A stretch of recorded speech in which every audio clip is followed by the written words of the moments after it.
Because of the following special program, Wonder Woman and the Incredible Hulk will not be presented this evening.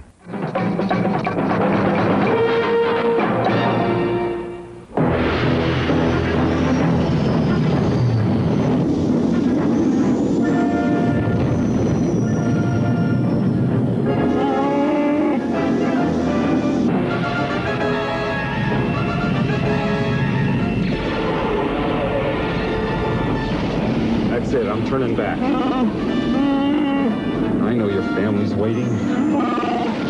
I know it's an important day. All right, we'll give it a try. I'll set short coordinates. Won't jump far. I'll get you back there in time, pal. Trust me. Our only hope now is out on that Imperial garbage scout. No, I'm going to Lightspeed. That's the spirit. You'll be celebrating Life Day before you know it. Stand by. Here's where we say goodbye to our unpleasant friends.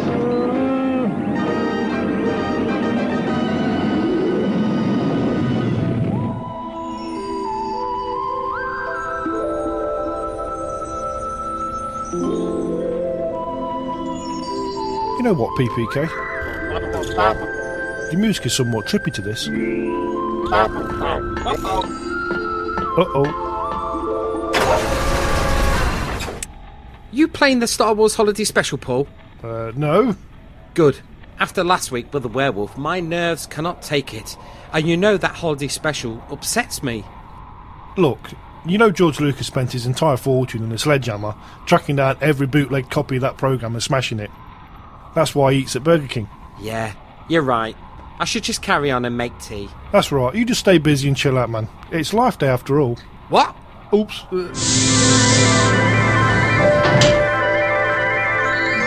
I know you're searching for me. Searching. I am here. My voice is for you alone. I am found in your eyes only. I exist for you. You mean Happy Life Day?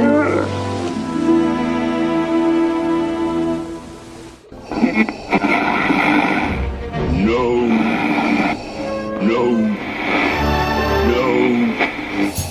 Yes, that's it.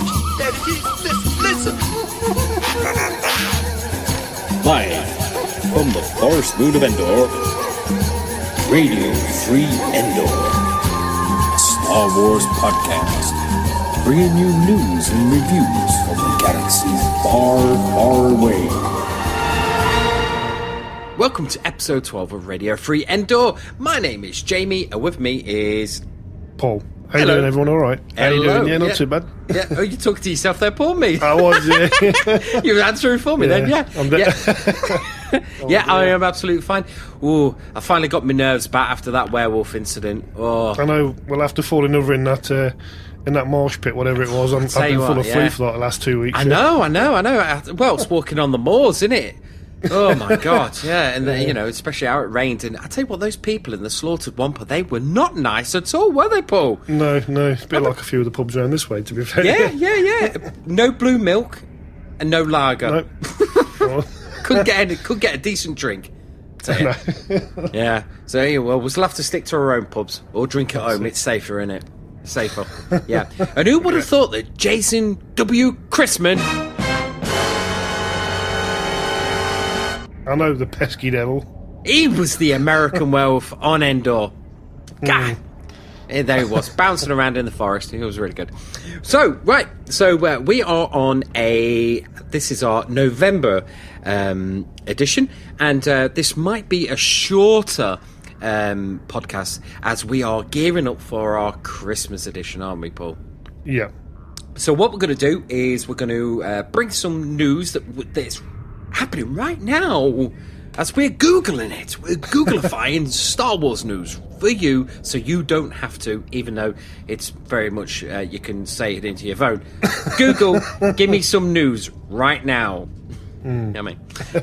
So first off, I've just found out, Paul, that did you know? And I'm getting a bit, I can feel the sweat coming off me on this one. Did you know it's 35 years since the holiday special was on TV? Yeah, Yeah, I heard you, Paul, playing it. I heard you, Paul, playing it. Was that on your VR experience there, Paul? I was quite lucky to miss out on this abomination. Shall we say? I was not, Paul. I was not. It shocked me. I tell you what, when my mum, I remember when I was 8 at the time, and my mum said, "Jamie, Star Wars 2 is on TV," and I was like, "What?" She went, "Star Wars 2? That's because that's what they sort of advertised it as." So there I was sitting in front of the TV, really, really happy. I couldn't believe it. Star Wars is on TV. And then this happened.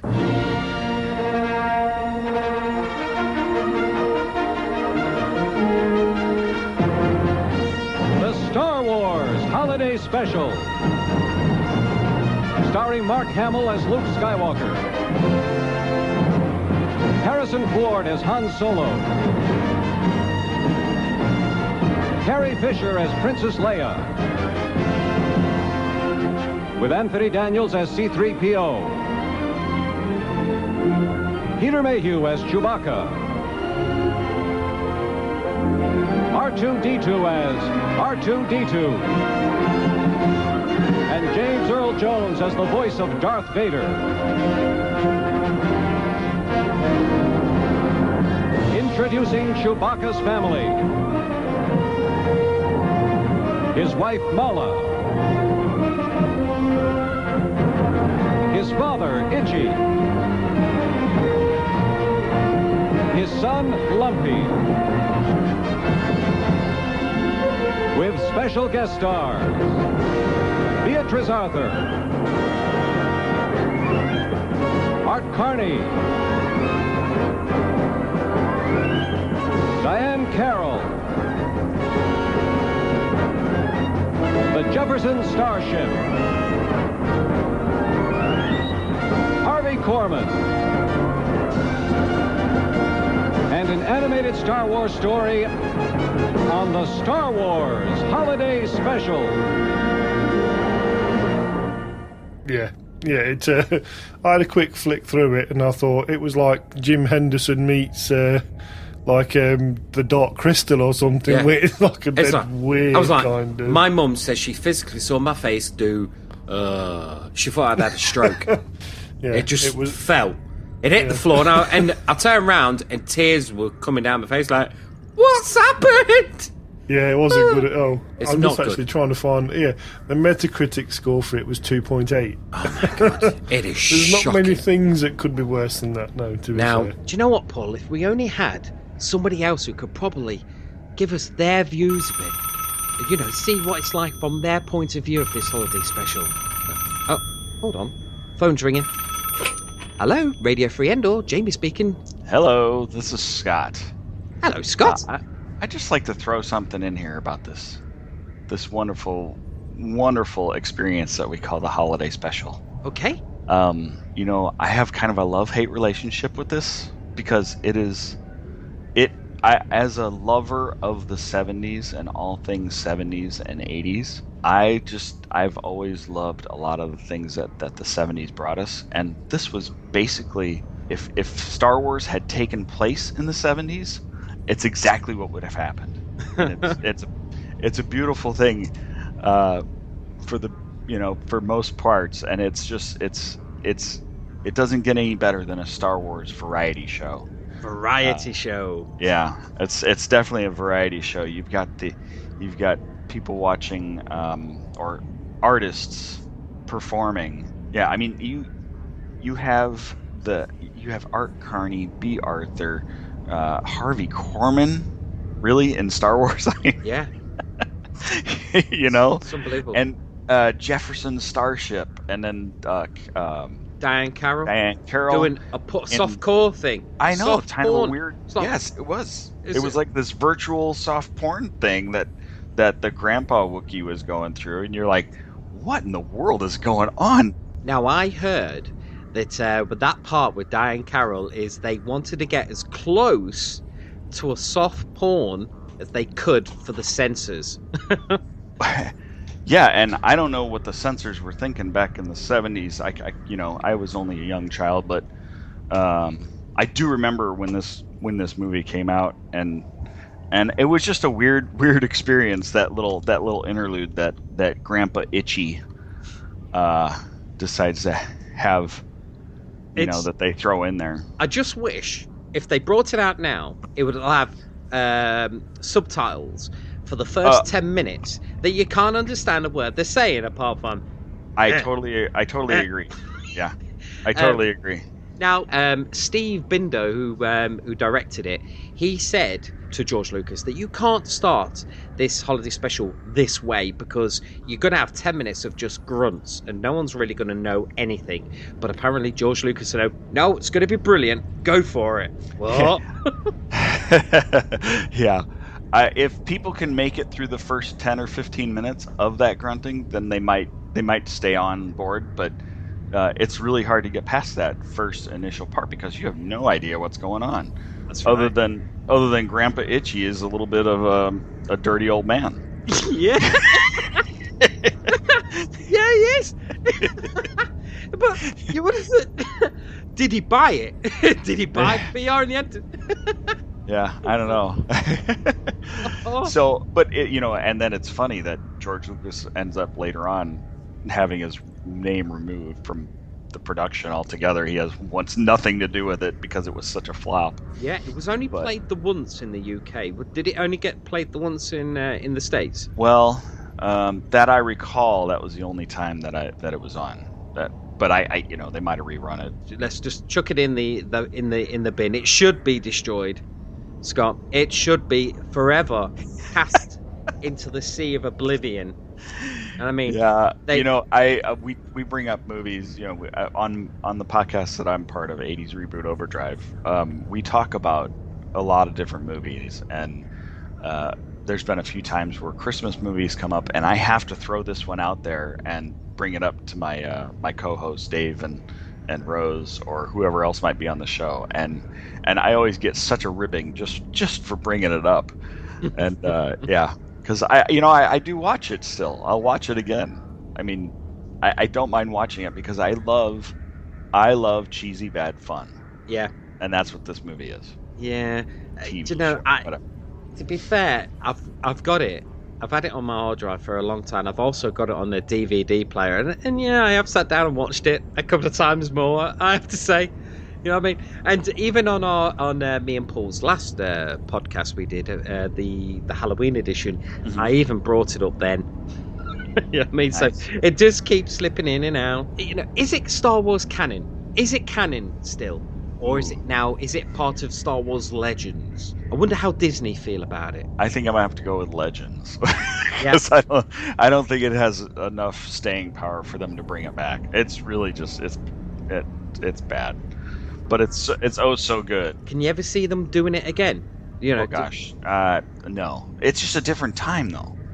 We're in a different world of just how the media gives us entertainment.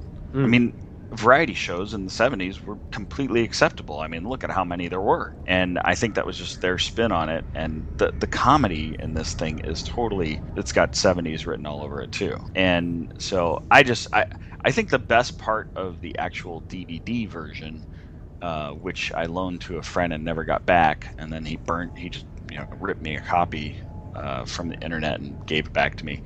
He lost it in a move, which I was very disappointed because I could actually play the DVD and break it down into, it has different areas that you can go into. Like it has a section of the classic commercials on it. From the toys, a lot of the toy commercials, and I really enjoyed watching that because I was so excited about all the toys as they were being released. Toys, oh yeah! Now you're talking there, Scott. Yeah. So anyway, back to the Star Wars Holiday Special. To give you my overall feeling of how I really feel about it now is that I love the 70s. I love how cheesy the 70s is, and this.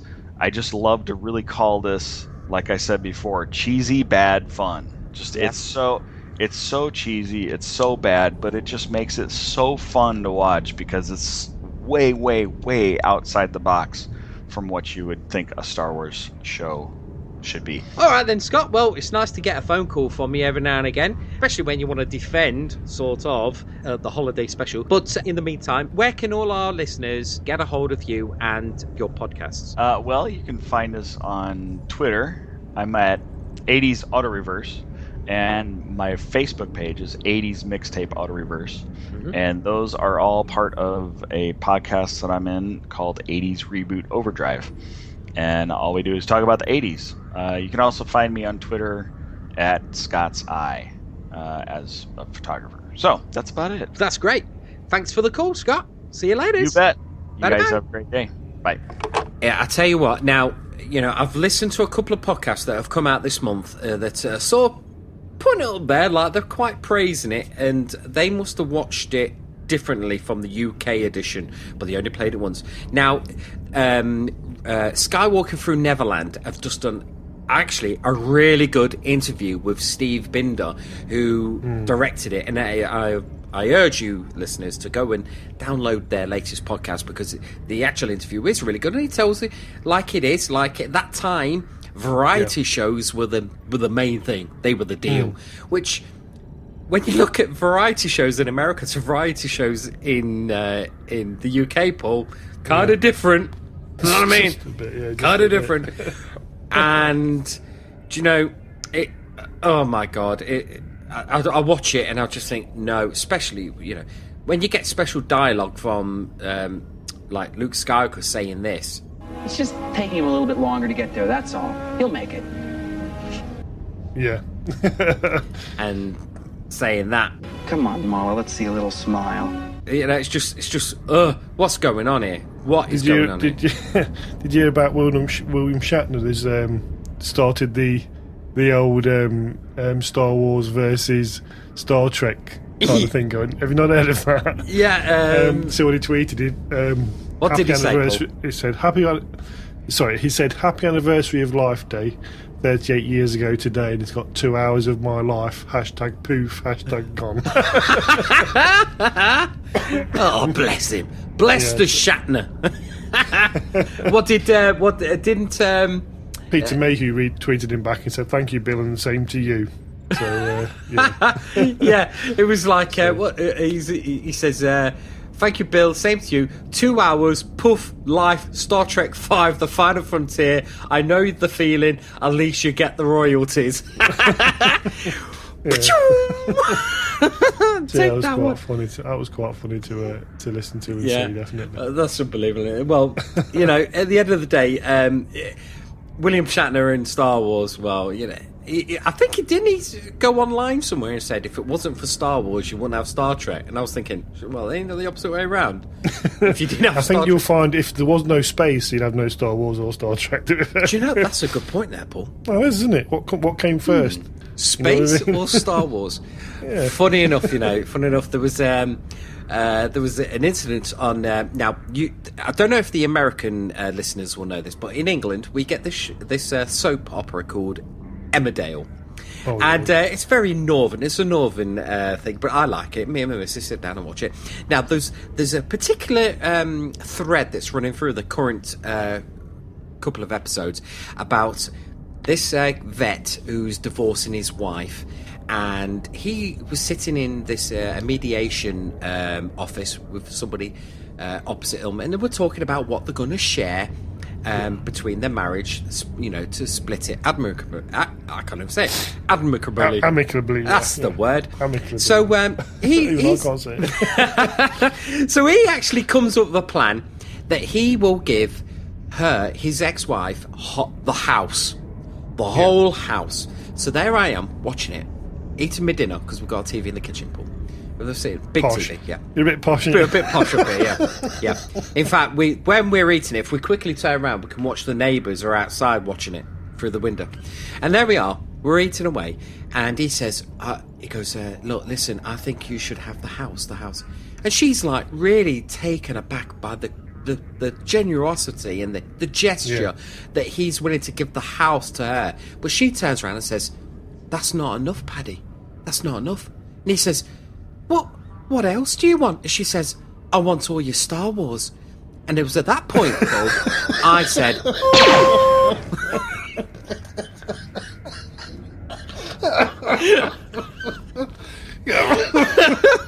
carry on. And Nikki turned around to me while she went, what? And I said, I'm sorry, that was a proper gut reaction there. You'll have to beat that bit, Paul. Right? And I said, sorry, that's a gut reaction. She says, oh, so that's how I can get you then when it comes to a divorce. What? Take me Star Wars? I said, chicken, you can take everything you own off me, but you're not touching me Star Wars. No. You know what I mean? It's one of those constant... Excuse me, sorry. It's one of those... Oh, dear. It's one of those constant fears, Paul, that I'll come back and instead of my wife cutting up my clothes, she'll be cutting up me holiday annual specials. No! Yeah. Oh dear. Yeah. You've still got all your Star Wars stuff that you had in Leicester, haven't you? Yes, yes. That's I've got many. I've got many, what you could say, collectibles. I've got Gen 1s, yeah. Yeah, the original generation, the originals there. I've got the originals, the Kenner, the Palitoy ones. Yeah. I haven't got the figures. I've got the figures, but I haven't got them in the original packets. But I have got an awful lot of the Phantom Menace ones in the original backs. Plus, I have got a lot of vehicles. Vehicles For the American listeners. I've got a lot of them in their boxes, which I like to go in there and sit down with my cup of tea and stare at them and go, yes, they're there. And that's one of the reasons I can't sell them, Paul, because I know they're there, and if I sell them, I know they're not there. You miss them. I will miss it's them. the same with me and music stuff. I've got like certain bits of hardware samplers and stuff, and I like. And I've had them before, and I've sold them. And I'm like, I really fancy getting one again, just for, not even to use it, just for the sake of it being. Yeah. It's just something to look at. Yeah, and it's a bit like, if I go back into my garage and I'll pull out my boxes, I have got an awful lot of Star Wars video cassettes and stuff like that, and I have actually got the holiday special on a VHS. Now that George Lucas will buy it off you to destroy it. With a sledgehammer. Do you know, after what, every time I actually open it up, I have to look around just in case George Lucas is sneaking up behind me with a sledgehammer. I'm gonna get them all! With a bottle of chloroform. Yeah. Does this smell like chloroform to you? Yeah. Yeah, but that was a great segue, actually, back into the holiday special. Did you say so yourself? Yeah. So the holiday special, what can you say? It's there, I suppose. They'll never do another one, that's for sure. Thank God. Who would want to? But I think the biggest problem with that I noticed was how they filmed it in like a 60 frames, 50, 60 frames a second, rather than a filmic 24, 25 frames per second, so it added that really kind of soap opera look to it. Yeah, you're right there, Paul. The look of it, I just, it's like, just didn't like it. It's dead milky. There is a version on YouTube, and it's just really milky looking. It's not good at all. It looks like they've stuck Vaseline over the lens.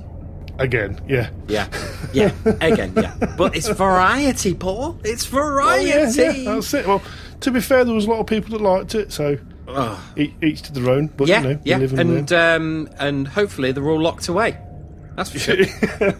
Just like the master copy of that. I wonder where the master copy of that film is, of that holiday special is. Do you think George Lucas has got it in a block of ice or something? Or, or he's just slowly destroying it frame by frame with a pair of scissors. Man, I bet he just sits there planning where, checking eBay for the next one. He's got 4.8 billion. He can properly buy every single version. He can buy my copy off me. That's no sure. You have to check his feedback score. See what he's buying. How much for that copy of the Hollywood special? Well, to you, £1 million. Done. That's cheap. Sweet. Anyway, funny enough, Paul, because of Star Wars Life Day, did you know that PlayStation have announced a new VR experience? This is a new DLC that's coming out, isn't it? Yes. This is extra DLC that was just announced today, funny enough. It says here, according to this, it says PlayStation announced new Star Wars VR experience to celebrate 35 years of the holiday special. The VR mission will bring Life Day to the user, with Diane Carroll reprising her erotic role to totally immerse the user in a softcore holographic disco, then moving into the bar scene to buy a drink and listen to B. Arthur sing a song. The VR experience is directed by the original director, Steve Binder, and will be available at the end of this year. I smell bull. Yeah.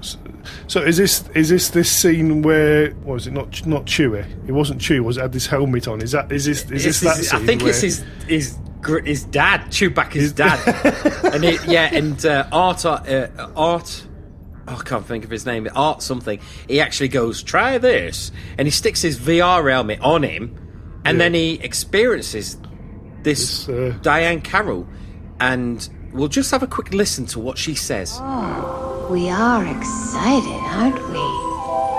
Well, just relax. Just relax. Yeah. Now, we can have a good time, can't we? I'll tell you a secret. I find you adorable. I'll tell you a secret. I find you adorable. Yeah, he's getting excited there, Paul. He's getting. I think it's kind of on the cuff for our kind of listeners. It is, right? And at the end of the day, if you notice, right, he's sitting down, but you've got to remember that Wookiees are naked. They're just covered in hair. Now, I've got dogs, and if you've noticed, if you've got male dogs, they can't sort of hide it, Paul. So no wonder that scene is just played out where he's just sitting down. It's a good job, really. Yeah, and it's just filmed above his waist. Yeah, wouldn't want to see a Wookiee at that time. No Wookiee were harmed during the making of this holiday special. Speaking along that kind of speaking along that line and that kind of tone, Carrie Fisher's just come out. I think we've seen this today. She's come out. She's come out, and she admitted that she actually had an affair with Harrison Ford on the set while she was making the Empire Strikes Back, I believe it was. My God. So yeah, so they had a 3-month affair. Wow. Now this is now I double check with you, Paul, because I said, is this new news? And apparently it's only to what we're recording now. It's only 5 hours ago. Yeah, 4 or 5 hours ago. Yeah. Right, and I can't believe it. But it says here, right, days after Carrie Fisher revealed she and Harrison Ford did have an affair on the set of Star Wars films, she has said that she always feels something for the actor. Fisher's latest book, The Princess Diaries, confirms that the long-existing rumour that the two lead actors who played Princess Leia and Han Solo were romantically involved during the filming of the sci-fi classic. Of the sci-fi classic. Through their relationship only lasted a few months, Fisher said, the love she felt for her co-star remains. Plus, he was taller than me, so I always had to stand on a box to kiss him. Now, according to this, Mark Hamill never knew this. Mark Hamill never knew, and she announced it to him. I think it was recently. Yeah, and he was like agog. He was shocked. He didn't know anything about it. So just shows you what goes on sets, on a closed set. Yeah, that's it. But to be fair, when you watch it, you can tell there is some kind of spark there between them. There's chemistry. And when you do watch Empire Strikes Back, you can generally believe that those two do love each other. Even though there is that awkward kiss with Princess Leia and Mark Hamill, Luke Skywalker. It's similar to obviously the revisiting bit in The Force Awakens where he meets her again after a long absence, isn't it? Really? Yeah. You see that chemistry still there. Yeah, it is. It's there, and it's like when I watched The Force Awakens, and spoilers, Han dies. I was like, what? Because I was dreaming of this reunion between the three. Do you know what I mean? Yeah. And that's never going to happen, and that's the saddest part about it, you know what I mean? Yeah. And even though I'd go over to J.J. Abrams and shake his hand and say, well done, you made a fantastic copy of the original Star Wars film, I would knock him out for that kind of decision, right? Because I was I wasn't the only one. When that scene happened where Han Solo was killed, I went, no! Yeah. Oh my God. Oh well. That's the thing. I just hope they don't do every film a major player dies. Yeah. Then, because what will happen then is obviously the whole universe will change from here. Yes, it will be. It'll just be the world that you seem to be experiencing again, rather than the characters. But saying that, we're going that way with Rogue One, aren't we, Paul? We're going, and then you got the spin-offs. Yeah, you got the spin-offs as well coming. Now, going into the Rogue One, the new Spider-Man film, is it Spider-Man Homecoming? I think Homecoming. The first trailer for that will be on the front end of Rogue One, apparently. But today we found out that Transformers as well, isn't it? Yeah. What's his name? Who made them? Michael Bay. Michael Bay. He's done a little video, which we'll play just now. Hi, I'm Michael Bay. I'm at the IMAX theater right now. I want to tell you, because I've been reading your comments, the teaser is coming December 16th on Star Wars. Okay, so look forward to it. Rock on. Yeah. I mean, a lot of people put the Transformers film down, but I thought, do you know what? If I wanted an intellectual film, I'll go and see an intellectual film. If I want to see space robots kick the hell out of each other on brainless slow-mo, I'll go and see Transformers. If you know what you're expecting, you unplug your brain before you walk in. It's just a fun film. That's to right. watch. I like, I don't know. Like them. I do like them. I love them. And do you know that sound effect, Paul? That's me doing that. That's me doing that. Yeah. Here we go. Autobots, transform. You fooled me. I'm a little cassette now, Paul, and let me just transfer back into a podcast host. Hey! I used to love. I mean, when I was a kid, we used to go into town and stuff in where we're in Leicester. Yeah. And we'd go into the little woods and we'd buy the little Transformer figures as kids, and then we'd go and sit up in the cafe in the Endor market. Yeah. I can't remember what it was called now, that cafe in Endor market. But we used to sit there and we'd be just playing with these Transformers. And I'll tell you what, and they were die-cast metal. They weren't plastic like they are today. They were metal. No instructions, Paul. And I'll tell you what, that was the problem. It probably took us all the way through my dad and mum having, a drink and a scone or whatever to figure it out. That's and right. There were so many bits to them. They're brilliant.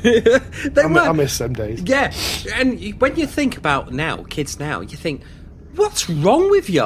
Why do you need instructions, man? Yeah, but saying that though, we've had a couple of these newer ones for Nicholas, and he's said, Dad, I can't do it, and he's given it to me and said, no problem, son, I'll do this in a jiffy. Yeah, it's not happening. Where's the nearest Rubik's cube? Yeah, it's like a Rubik's cube. You got to smash it to bits to get it put it back together. Now, my favourite Transformer when I was a kid was one of these new ones that were like 3 in 1, and it was called Space Train, and it was the space shuttle. Then you clicked it and it turned into a train, and then you clicked it again, it turned into the robot. It was ace. I love that. I just love that because I was a big fan of the space shuttle and the space train. I fell in love with this train, and I'm sure it did end up in the Transformers cartoon at the time. But they were the days, man. I'll have to track one of them down on eBay. If you can find one cheap enough. It's just the price, the hike up on eBay is ridiculous, isn't it? I guess it's that 10% selling fee and the postage. By the time you've done it, you can buy something for £4, but then it's costing you like 20 quid by the time it's been posted and all the rest of it. It's very expensive. It's very expensive. They bump things up. I tell you what, funny enough, I've been looking on eBay, and do you know with Lego, when it comes to all the new Star Wars sets, do you remember that?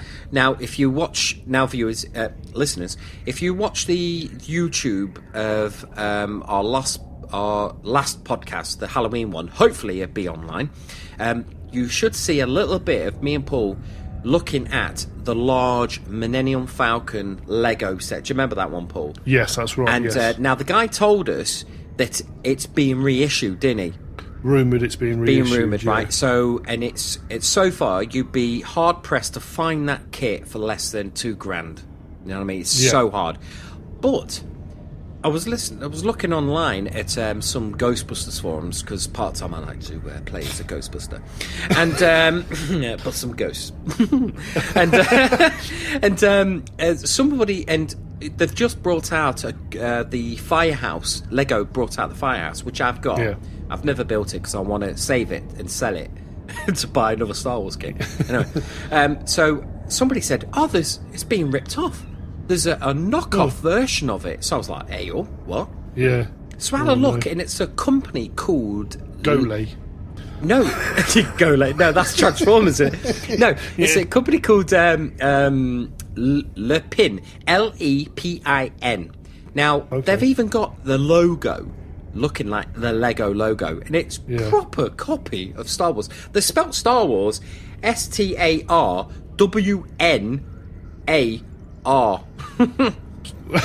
Is it Russian? I don't know, right?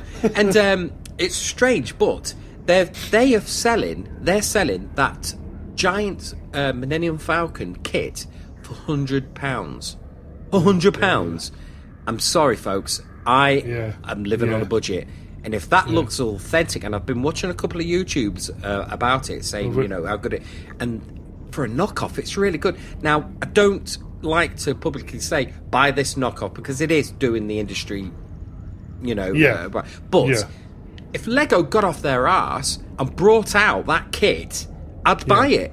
But because they've put it on a limited run, and now well, that's the only place you're going to get it. That's the only place you're going to get it, And they're not fans that have got these kits. These are people who want to make a lot of money by buying them all, buying 8 of at a time, then whacking them out at £1,000, and that's not right for fans. You see it through everything from figures to price gouging's always a pain.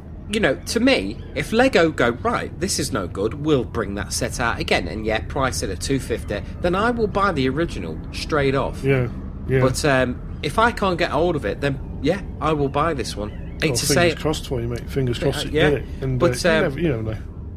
Unless there's any kind of listeners out there that want to buy me it, that'd be good. Purchase, Well, that Firehouse, the Ghostbusters Firehouse, I think it cost us about $250, $300, but they're selling their version of it for £110. I mean, it's really cheap, really cheap. Definitely. Oh, Gmail. That was my Gmail, just popped up there. Right. Space Train, I'm just checking it now. Space Train. Oh, yeah. Okay. Live Google. While you're doing that, I'm just going to carry on with Emilia Clarke. Apparently has joined the Han Solo film now as well, hasn't she? She's been listed. She's from the Game of Thrones. Khaleesi. And she scored a key role in the upcoming standalone Han Solo film. Yeah, this is big news. Yeah, apparently it's targeting a May 2018 release date. There's zero details available on what kind of character she'll play.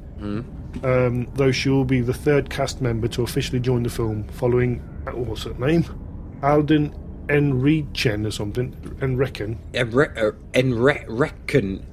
Why do these actors have really weird names? It sounds like he's vomiting when you say his surname. Hello, Eldon. Yeah, Enrichen. So anyway, he's going to be a young Han Solo, and Donald Glover is going to be a young Lando Calrissian. Yeah. There's also a rumor what do we have here? There's a Mon Calamari character in the new film coming out. His name's Admiral Radius, I think it is. Oh yeah. And basically he's based off Winston Churchill. Is he? His character is actually based off Winston Churchill. That's what they've announced. Yeah. Funny you should say that, Paul. I've seen that character, and the way he's dressed, I thought he looks like an old prime minister, politician sort of thing. That's amazing. Yeah. I'll be interested to read that. That'd be quite interesting. I can't remember where I've seen it now, but I did hear it earlier on somewhere. So, just one that was in the back of my brain rattling around. That's good. We'll have a look at that. Yeah, listeners. There's plenty of room. Yeah, plenty of room for that. This Emilia Clarke. Well, she was in, even though she plays Khaleesi, Daenerys Targaryen in Game of Thrones, she's been in that Terminator Genesis and another film called Before You. Now I've not seen that because it's a bit of a love story, and I like my sci-fi. Terminator. I think she's going to be the love interest in this film. Oh, gotta be. She's got to be, because she's like, because she's awfully pretty. Yeah. And it's just obvious, isn't it? Yeah. There's going to be some kind of Han Solo love interest. I just hope they do something with her eyebrows. Because I don't know why it is with that actress. When she's in Game of Thrones, she's beautifully blonde haired, but her eyebrows are must be her natural hair colour, brown, because they're so big and bushy. And I think, quick, get a manicure on them, please. A bit like mine. Know what I mean? Get those eyebrows cut. It's just shocking, right? And must be French. But, yeah.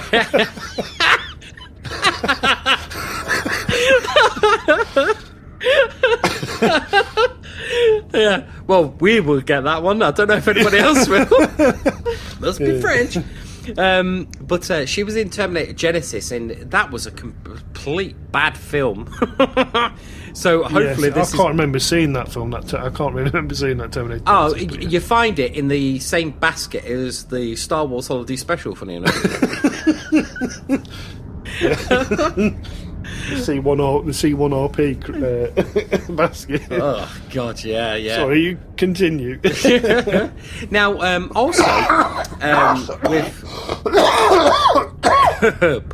Paul's dying there, folks. Right, carry on. Sorry. God, the weather on Endor, man, it's doing your chest. Get some rub on that. Honestly, Paul. Get some Ewok rub on that. I'm rationing while I breathe, I tell you. Yeah.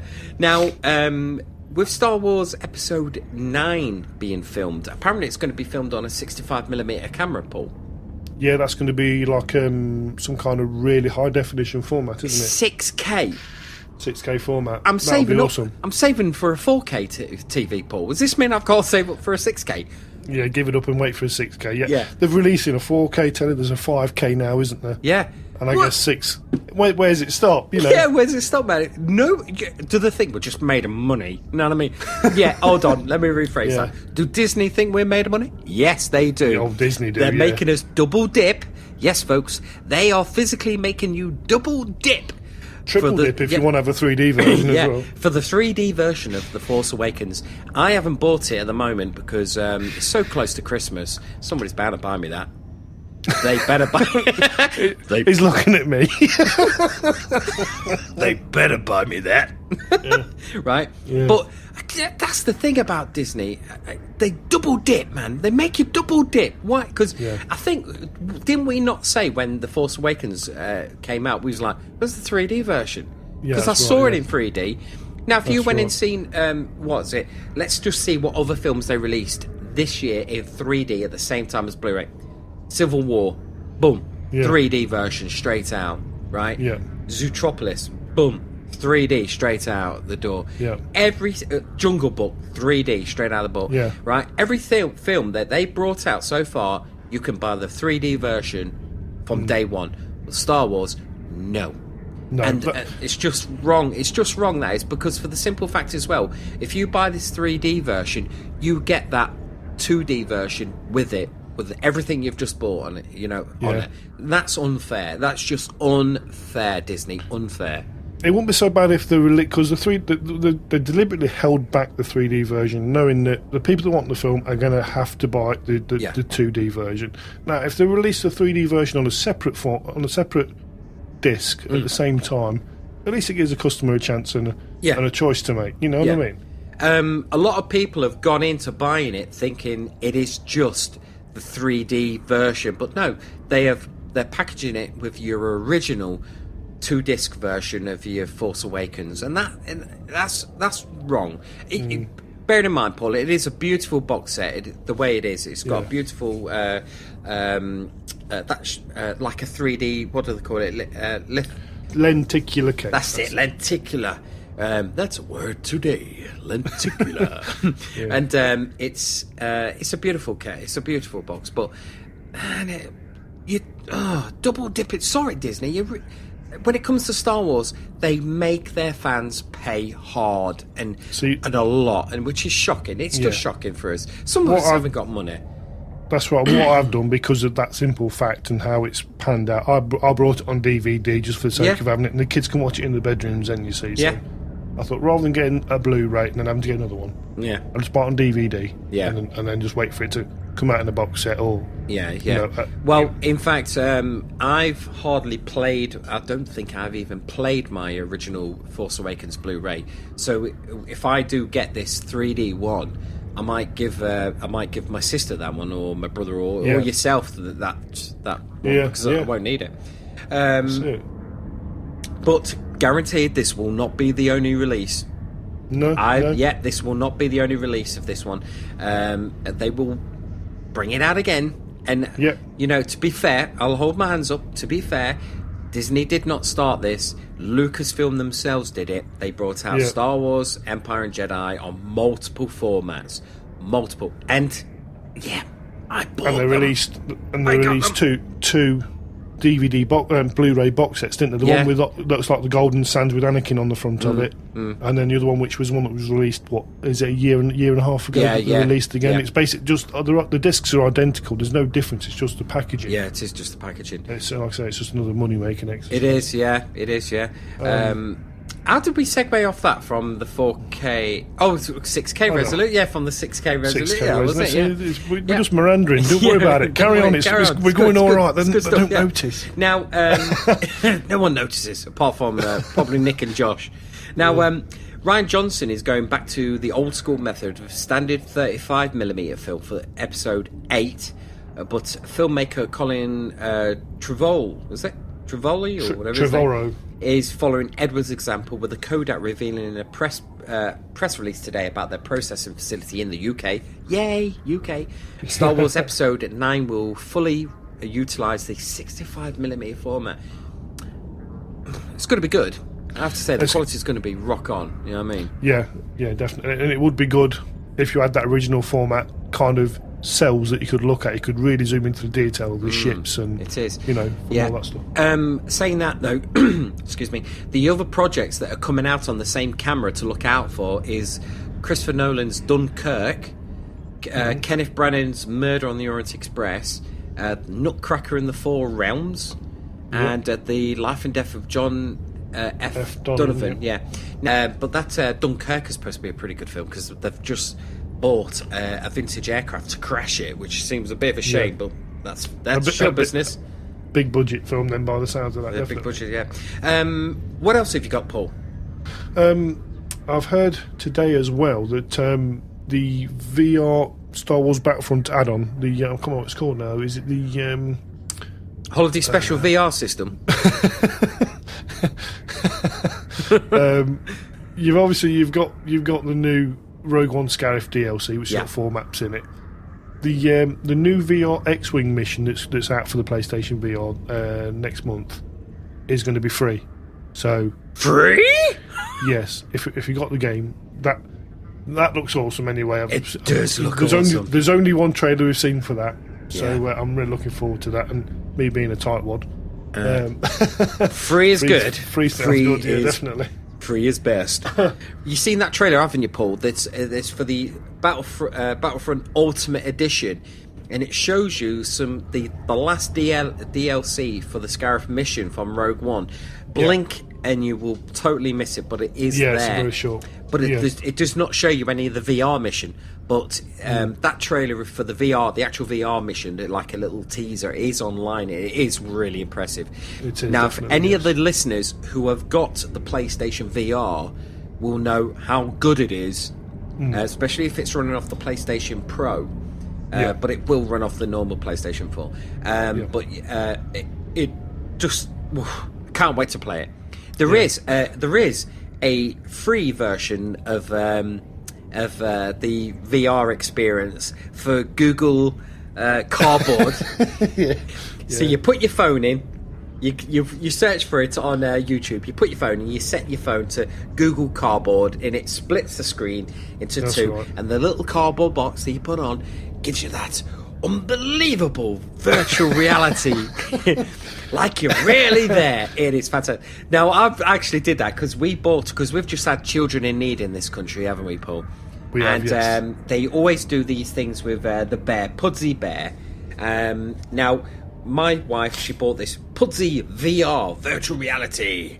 And it was £4. Now, I don't know about you, Paul, but do you know since Google announced this Google Cardboard. I could never find it. I could never find it anywhere to buy it. But this was just £4, and the money goes to charity, of course, goes to the children in need. And it works just like it's the actual same thing, apart from this has got little cute little ears on it.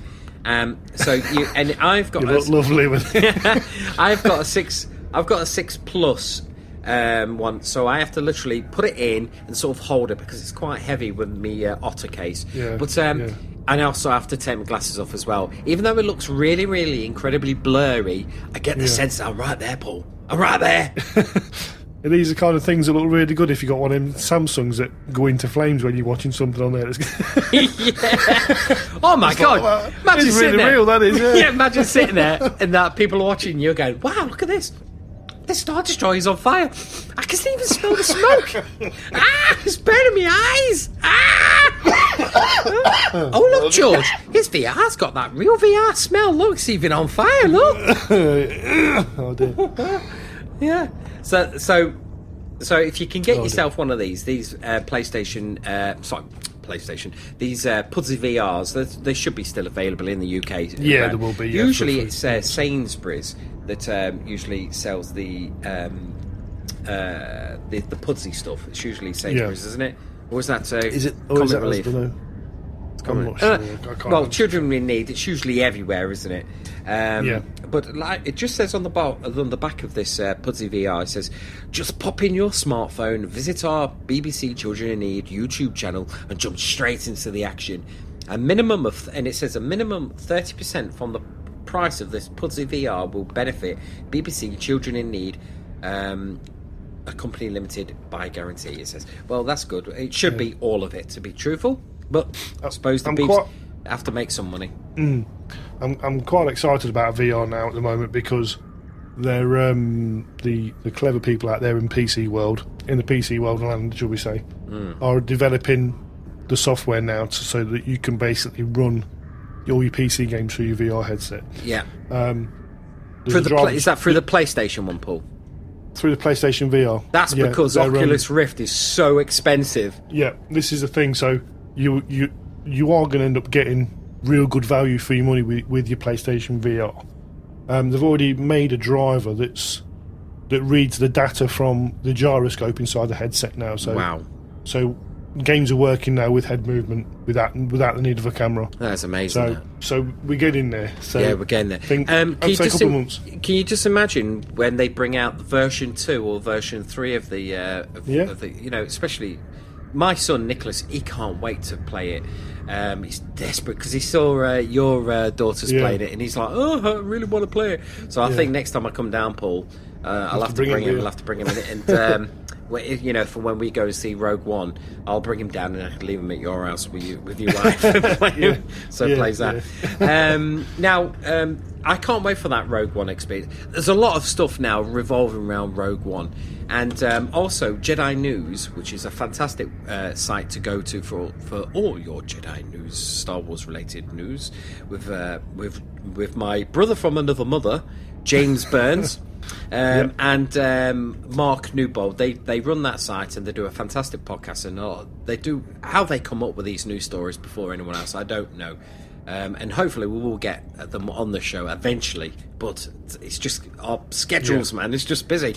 But he says, according to Jedi News, that 2 famous characters will be in Rogue One, and they are Biggs Darklighter and Porkins, right? Now there is a photo on their website and it does kind of look like them a bit, but you could say like, oh, that guy looks like from this person. So saying that though, one of the main characters in Rogue One I thought was Biggs Darklighter, you know what I mean? But it turned out it wasn't. So that's quite good news if it is, because I like those little links. And I've actually met the guy who played Biggs, and he's such a nice guy. And he actually signed my Biggs Darklighter action figure. So that was pretty good, that. Now, what else have we got, Paul?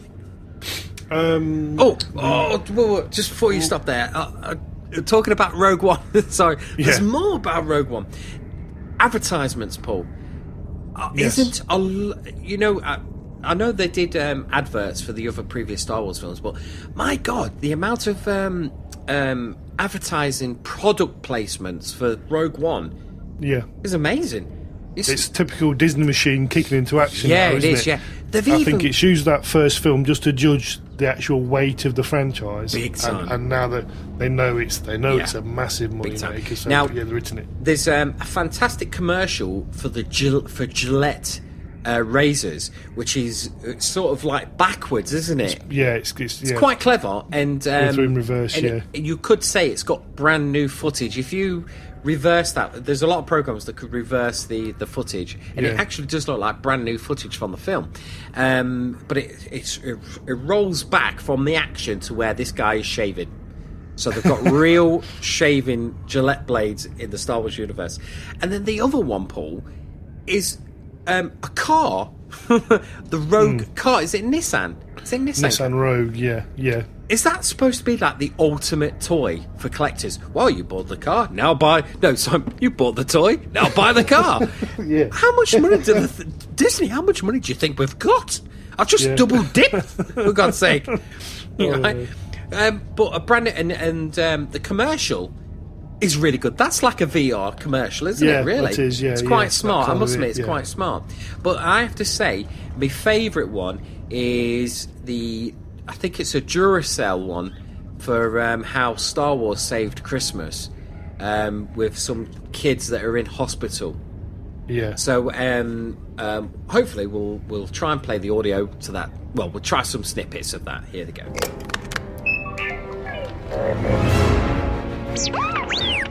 This R2 unit must be delivered safely to the rebellion. Come on, R2. Put all platoons on alert. Find those rebel scouts. R2! Welcome to the rebellion.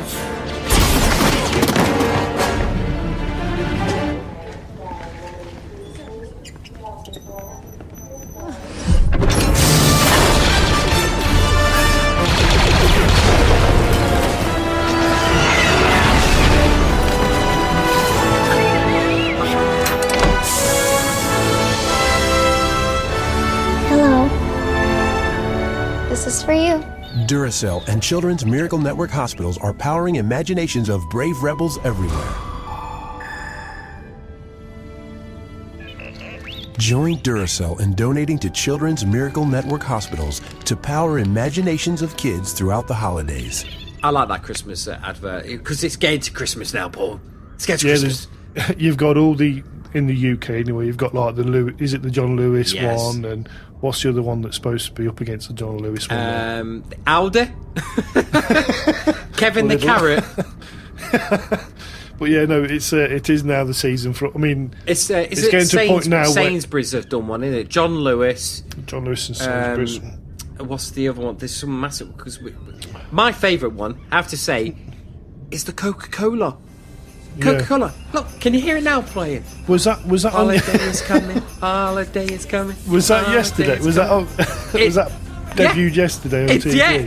Christmas to me in this house. Christmas don't start until Christmas starts. Don't start until I see that Coca-Cola advert, Paul. Christmas starts with Coke at your house. That's right. Yep. Yeah. It starts at this house. We like a bit of Coke. Coca-Cola.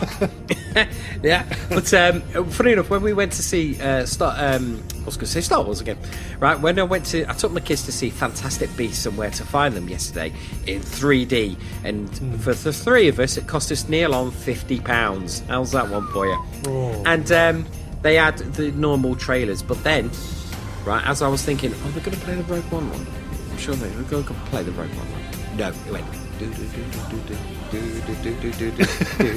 I was like, Christmas is here! It started now! And they played the trailer in IMAX screen. And considering that Coca-Cola Christmas trailer is really old. I mean, it is really old. Yeah. And if I remember rightly, they tried to update it, but it was awful. There was no magic and it was just awful. So now, if you actually look at their Twitter feed with that commercial, you see no many people saying, do not replace this. Do not replace this commercial. This commercial is like Stonehenge You will never ever replace it. You know like, just don't mess with it. Don't mess with it. Similar to like the CGI'd Star Wars. Yeah. Don't mess with it, man. Don't mess with it. And yeah, when the Coca-Cola trucks pull in, it's Christmas time. Christmas time. Mistletoe and wine. Speaking of hold on, we're cinemas- still in November, aren't we, Paul? Yeah. Well, it might be December by the time people listen to this. Yeah. Happy Christmas! Speaking of of cinemas and tickets, the Rogue One tickets have now gone on sale in the US, and it's on the 21st. They're for sale in the UK. So pre-order your tickets now if this is out early enough. Yeah. And get your place booked. Yeah, I was thinking about it. I must do that, because hopefully, Paul, I'm going to try and book 2 tickets for me and you on opening night for the 12 o'clock showing, as long as you're not working, I'm not working. Is this followed by a romantic meal as well? Yes, Paul. Yes, Paul. Me, you, and I think I might just invite Grant down for this. Oh dear. Grant Helroyd. He'll come down. He'd like to spend some time with us. Yes. And what we'll do is, hopefully, I've sent an email to the showcase in Leicester, because it is our hometown and we love Leicester. And yeah, and so we've sent. We love Leicester. The showcase in Leicester is actually beautiful, and I went down there for The Force Awakens, and I got a couple of great interviews with people, and they were really riled up for The Force Awakens. It was the atmosphere was brilliant. So now I've sent a message off to Showcase Cinemas themselves to hopefully, if they give us permission, to properly go down there and interview people to come down, and hopefully free tickets, because we've not got 50 quid for tickets. Come on, freebie! Come on, the power of the Force! Give us some free tickets. I'd like to go. How you get to these media passes? Because you do see an awful lot of podcasters going, "Oh yes, I've just been given a free media pass to see this film." And you go, "How do you do that?" And when you do ask them, "How did you get that, mate?" Some of them go, "Not telling you."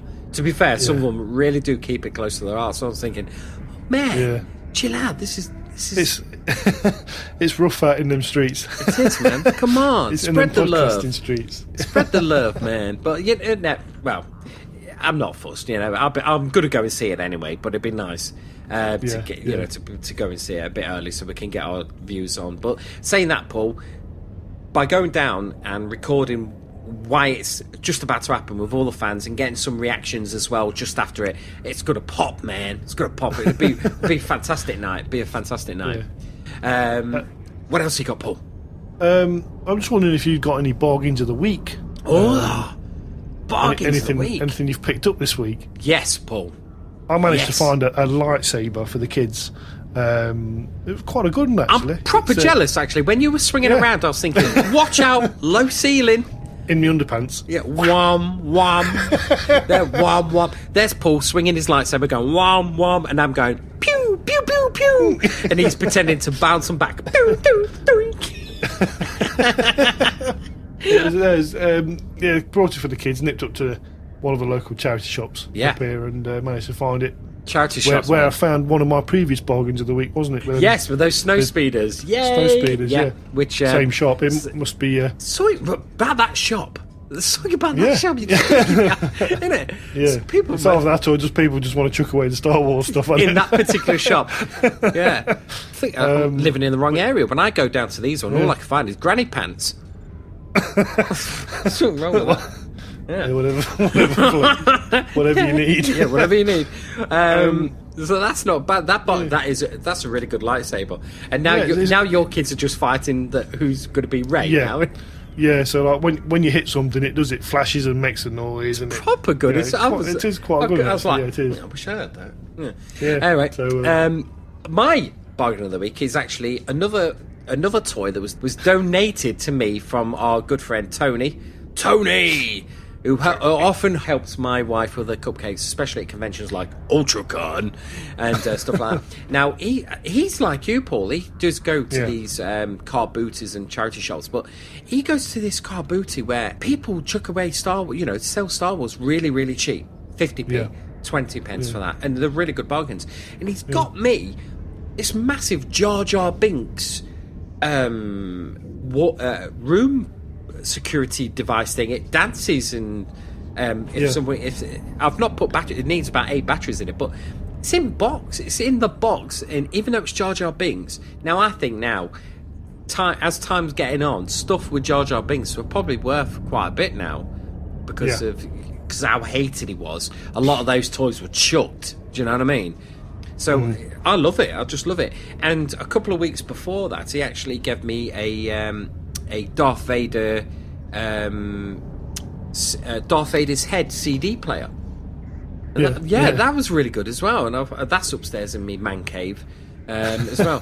So it's been so there's proper bargains to go out there, and I urge you listeners, go to in America they're called yard sales, aren't they? Yard sales and thrift stores, yes, and meetups, and second-hand stores in England. Go and find these treasures, and you can pick them up for a song, can't you? Pick them up so cheap, so cheap. Now, there was one other thing, Paul, that's come down literally only yesterday, wasn't it? About Rogue One director Gareth Edwards. And it's a very, very it's like a personal story that he's telling. It's quite a touching story. Tell us some more about it. He's got a niece called Ella who's at 15 months old. She was diagnosed with a syndrome called Angelman syndrome. Gareth is a patron to the charity which is the Angelman Syndrome Support Education and Research Trust, and you can hear more about it from Gareth himself. Let's have a listen. We have a mission for you. A major weapons test is imminent. We need to know how to destroy it. I've been recruiting for the rebellion for a long time.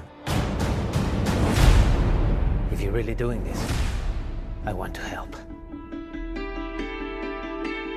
Hi, I'm Gareth Edwards, director of Rogue One, and I'm here now on the set of Star Wars. And I got to share this recently with my lovely niece, Ella. And the unique thing about Ella is that she was diagnosed with Angelman syndrome when she was 15 months old.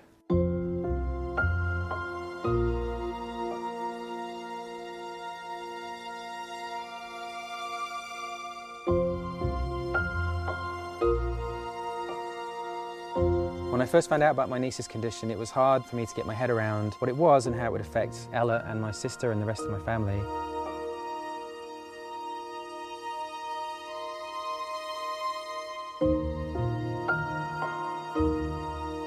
There's a lot of misunderstanding, and you think, oh no, we've got a kid in the family that's going to be suffering, and in fact the exact opposite takes place. There's something about the condition that creates a love that's very infectious. Like, I've never met another child, other than other Angelman kids, that are as loving and caring as Ella is. As soon as you walk in the house, she comes straight up to you and wants to give you a big hug, and she won't let go. You literally have to tear yourself away. People often feel bad for children like Ella, but she's incredibly warm and sociable and energetic and a tactile person. She has a great relationship with her family and friends. Having Ella on the set was fantastic. She was interacting so well with all the props and characters around her. Seeing things through her eyes, it kind of brought all the characters to life. It was pretty magical, and when you see it through their eyes, the magic is infectious. Like all Angelman children, she's got a lot of challenges ahead, but she works hard on a daily basis to build on her current abilities and develop new skills, such as taking unaided steps and working on forms of communication. And for these reasons, I am very proud to be a patron for the UK-based charity ASSERT. ASSERT is dedicated to providing support for families dealing with the challenges that they and their loved ones face on a daily basis. The charity educates others about these challenges, and they raise funds to benefit families and invest in research. Angelman syndrome is not degenerative, so there is lots that can still be done to help those with AS improve their living skills. If you'd like to learn more about Ella's condition, then the ASSERT website is a great place to start. It's full of information about research, personal stories, events, and fundraising. This is our chance to make a real difference. Are you with me? So, to me, Paul, that that charity is quite a good charity. Did you see the look on that little girl's face when she was seeing all the creatures? I can't help but think... She was so excited. Man, yeah, it gave me chills. The way I felt when I first seen Star Wars, and especially how, I suppose, the way their brains are working, it's magical. They will see it magical, because in that video you see the people in makeup come over to her and act like the creature. And she was just like spellbound, and it was just absolute magic. You know what I mean? It was nice how Gareth kind of took it forward and watched the reaction and then believed what he's doing. Very much so. I'll tell you what, Gareth Edwards from that one video was gone up a notch. Yeah, in your estimation. Oh yes, he's a top bloke. Well, he's from Leeds. I'm sure he's from Leeds, but he is. Yeah, I never knew that part of his life. Never knew about it. And for him to do such a personal video, and I know it's sort of like an advertisement for the Angelman UK org. Is it ASSERT? Is it ASSERT? ASSERT, yeah. ASSERT. Angelman Syndrome Support Education and Research Trust, yeah. But if it brings people to their charity and money gets donated to it, it's good. You can't argue with that, And I think at some point we'll probably try and probably do something for that. It's sometimes in the year we'll look into more into that and see if we can bring awareness to that kind of thing, because I think that'd be quite a good cause, because I've never heard of it before, and this kind of thing, I think it's quite rare. Yeah, because you do see an awful lot of charities on TV and stuff about stuff that you've heard about all the time. Yeah. But this I've never heard of, so they could need the help. Especially with Star Wars, they're going to get a lot of help, aren't they? A lot of help. Yeah. So that's a really good article on that, and we'll stick that on our show notes, Paul, so people can have a look, and if they want, they can donate, which is fantastic. Yeah. Yeah. So now, as we go through what we've been doing today, like we said, it's going to be quite a short one because we're actually doing this towards the end, and I've been busily trying to work our Christmas intro, because I want to make it kind of special, and I want to see, going to try and get more people involved in our Christmas one. So if any listeners want to leave us any feedback or any messages, Christmas messages would be fantastic. We will put them on, and we'll even put them on our YouTube channel, and we'll stick them. We'll just let them go on the air, and you two can be making podcast history by sending loved ones Christmas messages. We'll even have a bit of a Star Wars Christmassy jingle, which our friend Paul here could do one, couldn't you, Paul? Probably, yeah. I'm gonna have to try and do a few little Radio Free Endor kind of jingles. You're gonna have to. How can I do a Christmas one? Star Wars music with jingle bells. Holiday is coming. Radio Free Endor. Radio Free Endor. Yeah, I'll have to work on that one. So that's going to be good. So really, that's just brings us to the end of the show, Paul. There's hardly, there's been loads of news, and I bet you when we finish, we'll go, we didn't mention that. There's another page up on Google. There'll be another page. Let's Google another page.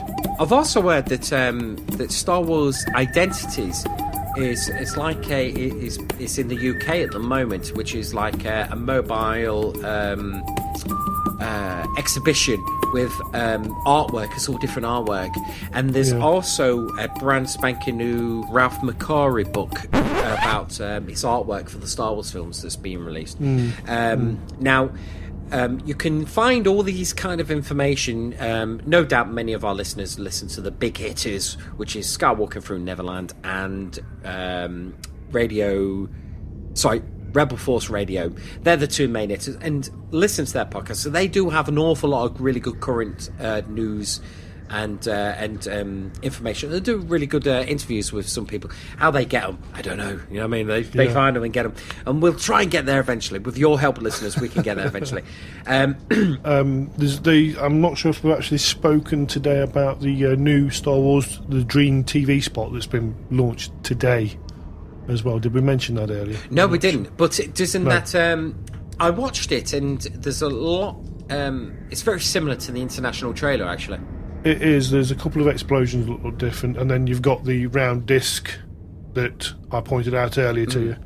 Yeah. Funny you said that, Paul. Do you know that when I was talking about the Google Cardboard VR experience that's on YouTube for the X-Wing, if you watch that, when you actually when the X-Wing flies near the Death Star, where the main laser is, it's missing.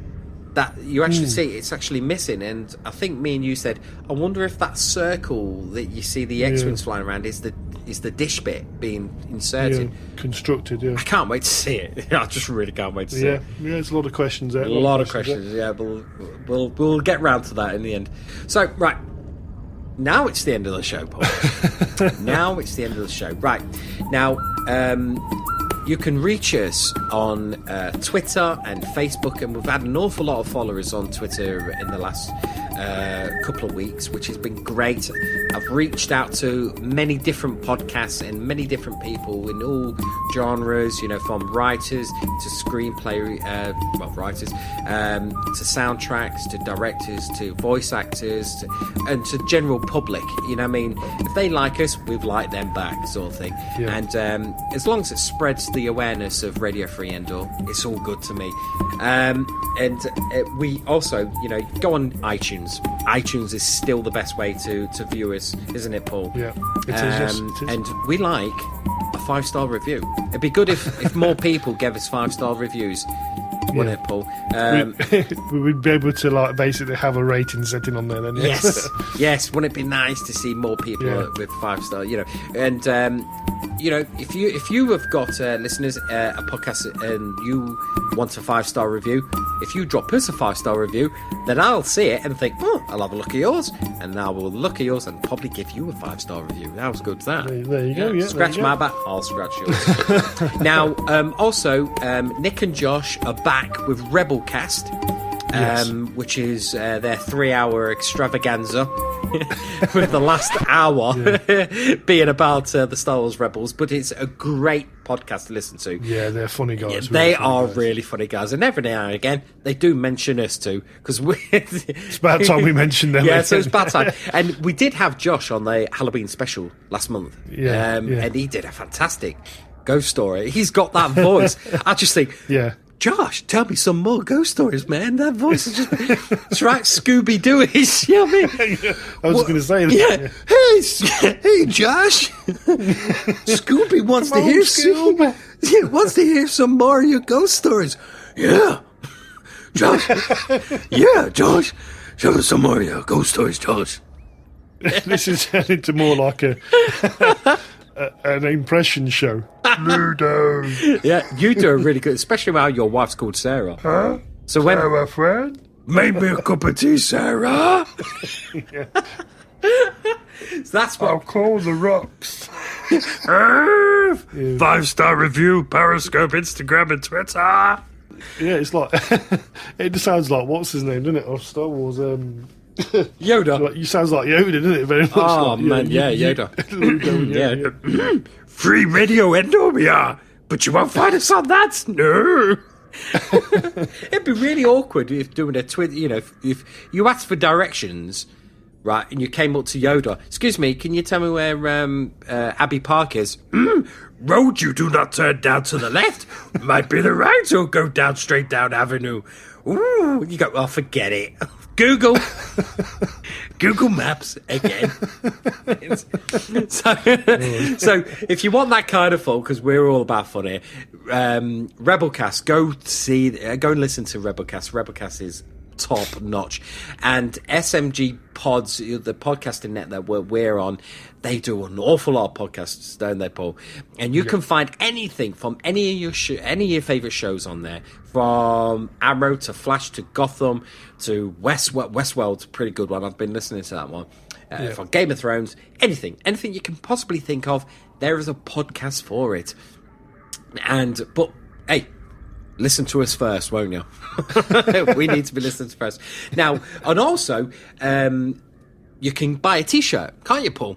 Now, you can be an exclusive member of the 3 T-shirt brigade that bought Radio Free Endor T-shirts. Now, it's the way I sell them. Yeah, it's the way we sell. 3 people. You could be the 4th and earn me £2 towards this podcast by buying another T-shirt and show your love. The T-shirts are actually quite good. You can see me and Paul swanking about in them on a daily basis, don't we, Paul? Yeah. We feel less popular than Donald Trump now. Yeah. But saying that, though, when we have wore them, people have pointed out to us, get them two out. They've paid. They've not paid. Get them out. Those two over there with the Radio Free Endor T-shirt. Get them out. But you know, it's great. And I think I've just put. Yeah, look at that. I think I've put another design up. Have I? Oh, have you? I did do. I've put another T-shirt up, Paul, and it's for a retro comic called Scream that came out years ago, and I've always been a big fan of Scream, so I've just put that design up on TeePublic, which has got nothing to do with this podcast, so I don't know why I've mentioned it, but it's out there. Buy that as well as my He-Man Masters of Evolution, which has sold one. Who bought that? Somebody bought that one. Yeah, somebody bought it, and I quite like that. Hold on, what have I got for Christmas? Buy my own T-shirts. Yeah. Oh well. Right then. So anyway, you can find us on Twitter at Radio Free Endor. You can find me at Jamie_R_Burns, and you can find Paul at Cut and Run 22. Yep. Yes, and our email address is radiofreeendor@gmail.com. And like I say, follow us on Facebook, follow us on Twitter. We do sometimes do a Periscope, but it's quite rare. Yeah, quite rare. But we try. We'll try and do another one when we go and see Rogue One. And we do post some photos on Instagram. So really, what else do you need to know? Follow us. Follow Southgate Media. Follow Nick and Josh. Follow everyone. But give us a 5-star review. That'd be excellent. Thanks very much. Okay. If you followed us all this way to the end of the show, then congratulations, you've passed the test. Congratulations and happy Christmas! Holidays are coming. Holidays are coming. So everyone look forward to the new film, and I hope everyone enjoys it. Yeah. And we shall see you just after, I hope. Yeah, definitely. Yeah. So Merry Christmas. Oh no, that's for the next one, isn't it? December was the instead of one back. Happy Life Day. Happy Life Day.